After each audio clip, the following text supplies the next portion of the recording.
Hey, coming at you with another movie review. Today I'm going to be reviewing Stephen King's The Stand. This is came out in 1994. It's a four-part TV miniseries when it came out. Um, First part's The Plague, second part's The Dreams, third part The Betrayal, and the fourth part is The Stand. I got the two-disc version, so there's two parts on one and then two parts on the other one. Um, this movie is one of my favorite Stephen King movies. Even though it's not really a movie, it's a TV series. I actually was a little kid when this came out, so I remember when it first came out on TV. I really enjoyed it. It's basically, if you've never seen it before, it's basically about it's an apocalyptic movie. So it's Stephen King's version of an apocalyptic movie. Basically, there's starts off in a military base where they're experimenting with like bugs, like viruses. The guy that's working the front gate, that's in the military, he's got his family there living with him on this base. And basically, what happens is this virus gets out. The guy thinks that he can grab his family and run and get out and get out of there in time without catching it. And they get like halfway down the road and they realize that they're being followed. This guy realizes that he's being followed by what he calls a dark man. We find out later that this dark man, his name's Randall Flagg, and he's basically this movie's version of the devil.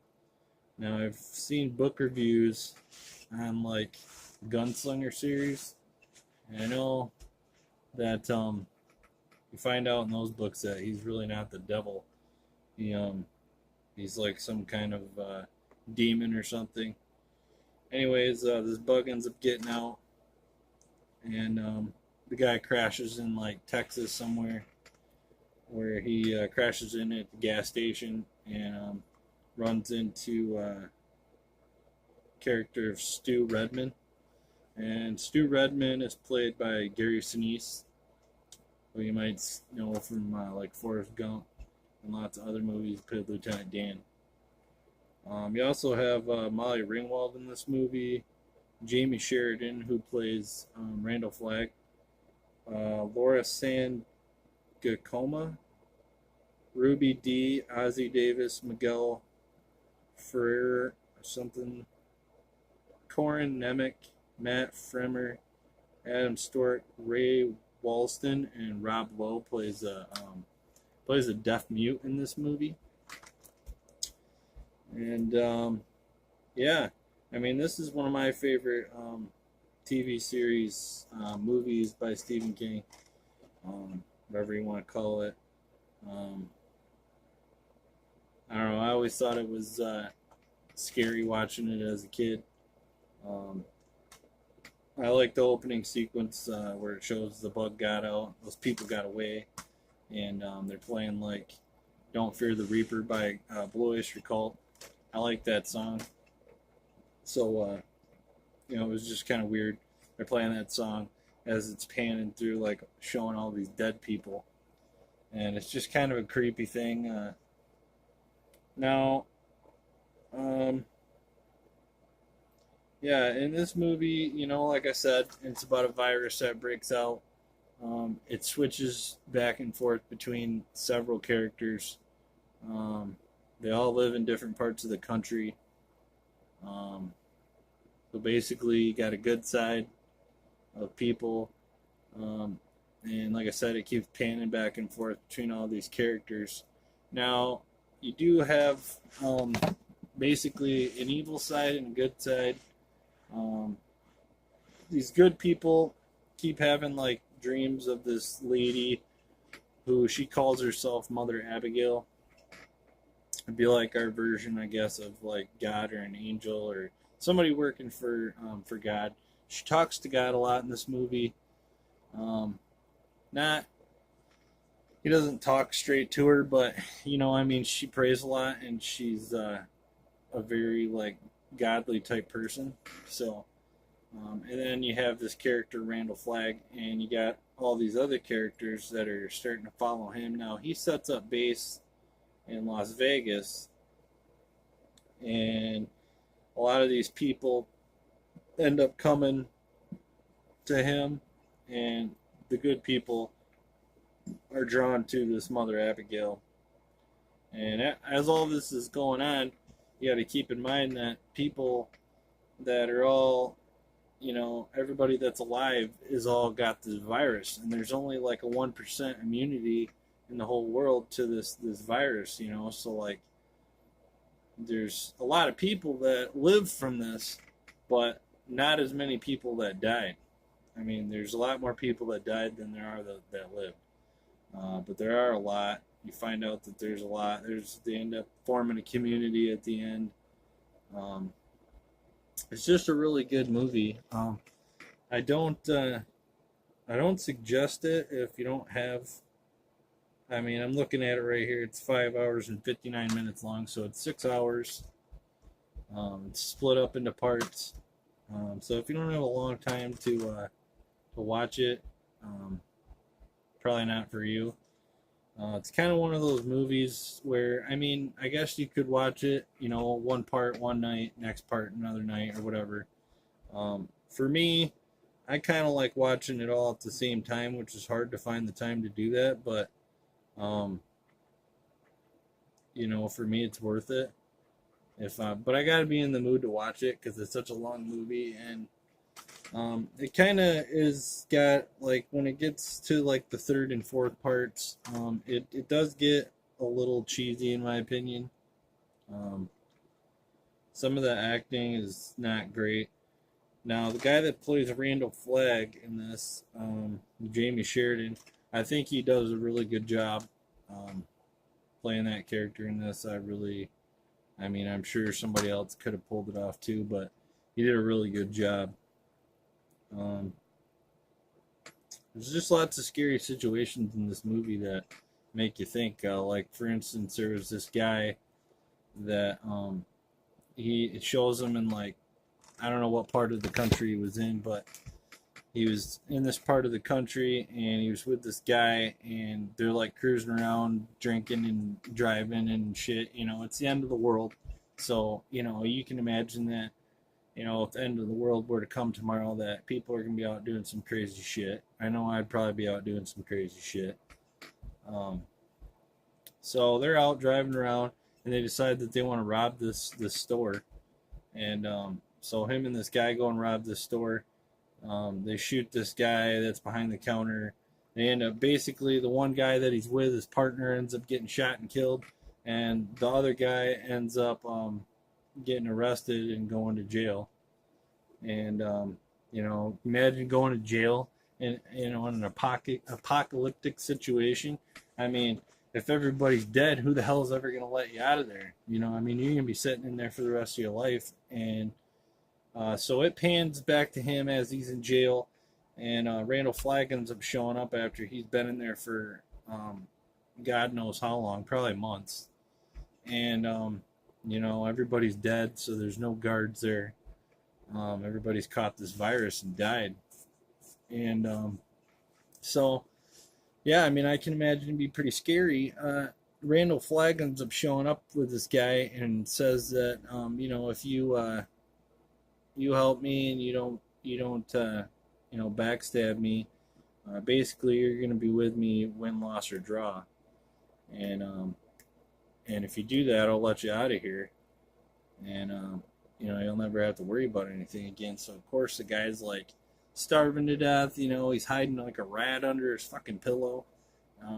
You'll do just about anything and say anything to anybody to get out of that situation, I would imagine.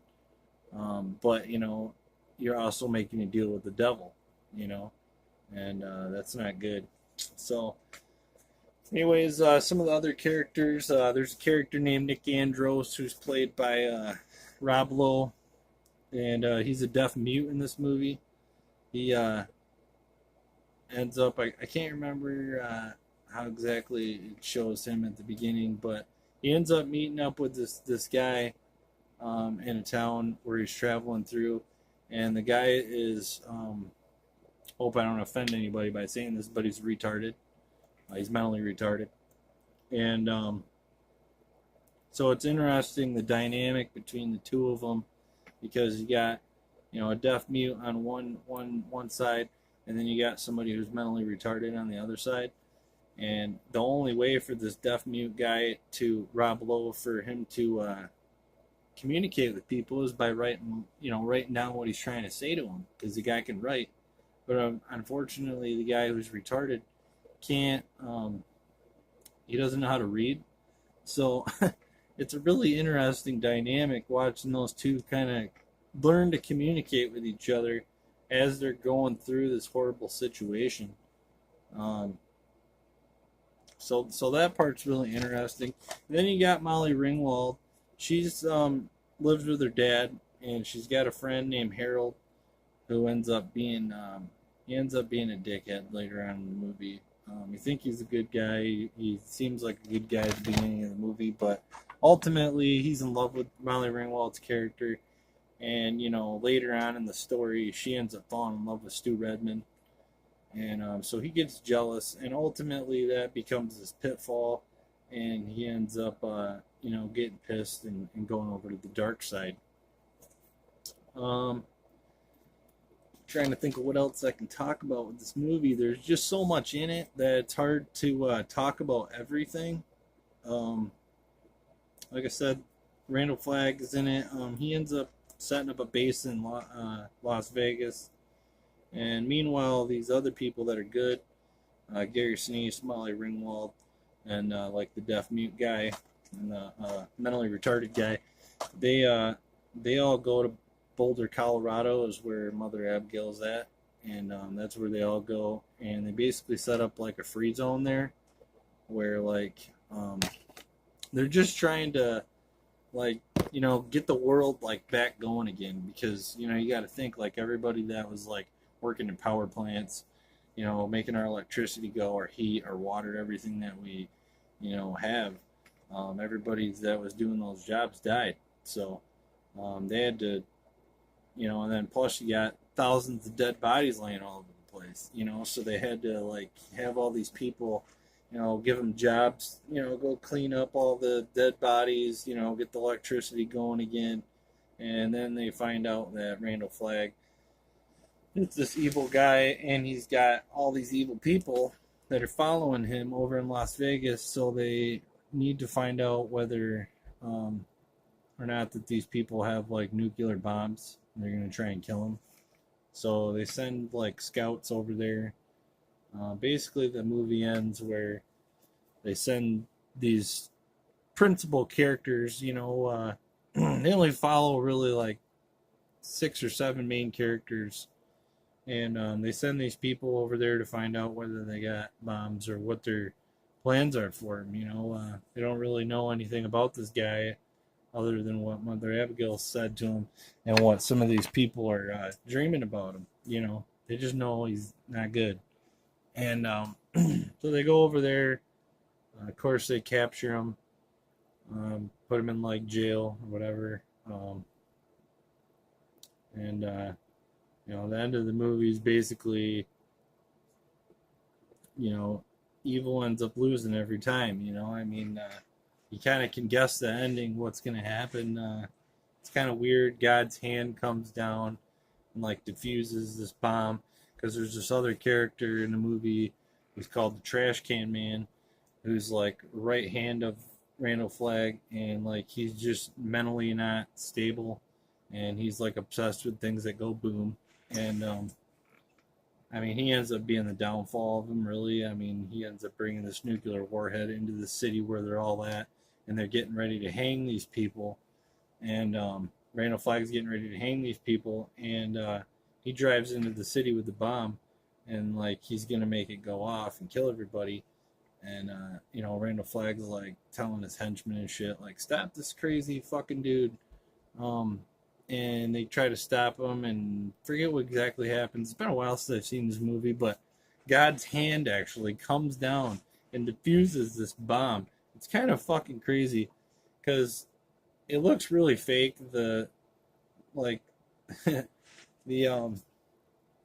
you know, the things that they used to show God's hand, like the CGI or whatever, was fucking horrible. I mean, keep in mind this is the '90s. CGI was like, you know, they were still experimenting with it a little bit, so they hadn't quite perfected it. So it was pretty shitty, but all in all, this is one of my favorite Stephen King movie adoptions from books. I really enjoy it. If you haven't seen it, I definitely think you should check it out. Um, yeah, that's pretty much all I got to say about The Stand. So thanks. Have a good night.